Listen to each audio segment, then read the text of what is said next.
gigisingin natin si Papa Chab para tayo magpagupit. Kasi medyo pumapangit ng Tomboys TV nyo, mga insan. Tangina mo, walang ganon. I'm 53 years old, mga insan. Kaya kailangan natin magpagupit. Isasama natin si Papa Chab. Ayun nga si Papa Chab, gigisingin natin para magpagupit. Papa Chab, halika dito. Papagupit tayo, Papa Chab. Ayun na, tumayuan na dyan, Papa Chab. At papagupit tayo, Papa Chab. Ito na nga, palabas na nga kami ng date, mga insan. Ayun, tulak ko na nga si Papa Chab. Napakabagal kumilos ni Papa Chab, mga insan.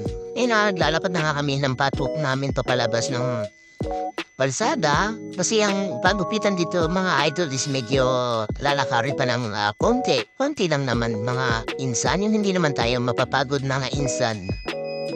Ay na, habang naglalakad kami, ay sinabi ko kay Papa Chab na magpapashout muna kami ng pambayad namin sa pagpapagupit. Kasi ang pera namin, mga insan, is nasa GCash. Ayun nga, mga insan, i-share ko lang, mga insan, yung tendera niyang tindahan na yan. Ayan, o. Hindi pa nga tayo naririnig ng tindera ng tindahan na yan. Ay kaya sumisigaw ako dyan na pa-cash out po. At mabilis naman siyang lumabas, mga insan. Ayan, no. At pinagdaritan pa nga ako ng tindera na yan, mga insan, kasi nagda-shout ako ng 500, mga insan. Wala akong dalang 15 pesos para sa charge, mga insan. Kasi siyempre gusto ng tendera na po na ibibigay sa atin, mga insan, di ba? Yung kulit-kulit ko kasi, insan, ilang beses na akong sinabihan ng tendera na yan na kapag magpapakash out ng magdala dapat ng pang-charge pag ganun lang kalit yung kailangan, mga insan. At habang inaantay ko nga yung cash out na yan, mga insan, medyo nainip ako. Ayan, napakamot na tayo sa tinga. Ayan.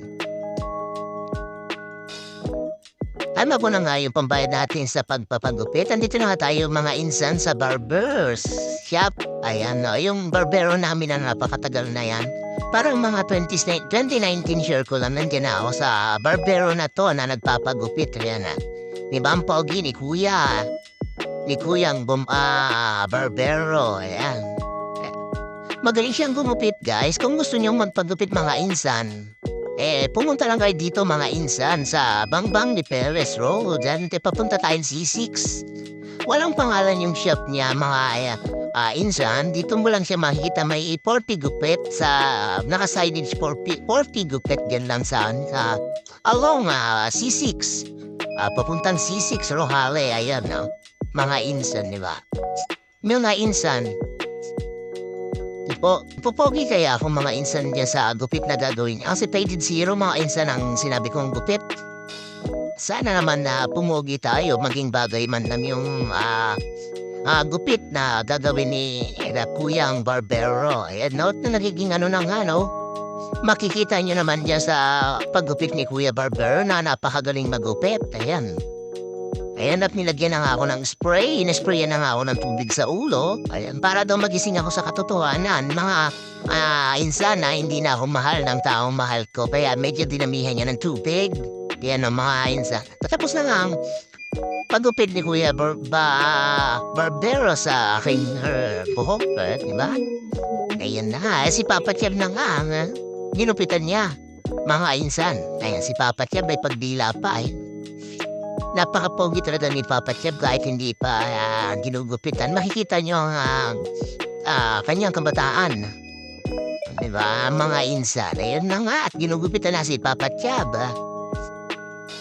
Makikita nyo sa mukha ni Papa Chab na blooming. Kasi siyempre si Papa Chab is in love. In love si Papa Chab sa kanyang minamahal. Nakikita na nga natin ang resulta ng gupit niya. Friends pala kami ng gupit, mga insan. Our Faded Zero, mga insan. Pag gusto niyo magpagupit ng ganyang hairstyle, mga insan, ito, yan po yung resulta ng gupit na Papa Chab. Oh my God!